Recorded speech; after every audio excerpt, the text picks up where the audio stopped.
আমি মানুষ হিসেবে 12 মাস থাকি এবং গরিবদের কাজ করি। আপনারা জানেন সকলেই, মানুষ আমার সত্যপুত্র এসেছে, আপনারা দেখলেন 40-50 হাজার লোক এসেছে।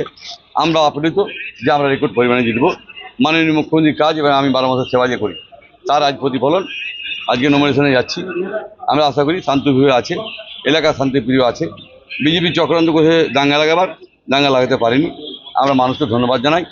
সকল মানুষ, সব জাতের মানুষের সাথে আছি এবং সমস্ত মানুষ শান্তি থাকে এই আশা রাখবো। শান্তিপূর্ণ ভোট হয় এই আশা রাখবো। সমস্ত মানুষকে ধন্যবাদ জানাই। জয়পুরের মানুষ যে এত ভালোবাসা দিয়েছে, ভালোবাসাতে আমি অপ্রীত যে খুব ভালো লাগছে আমাকে যে আজকে আমি নিজে এসেছি এবং আসতে পারছিলাম না, গোটা শহর যাও, এটা আমি খুব খুশি। 100%।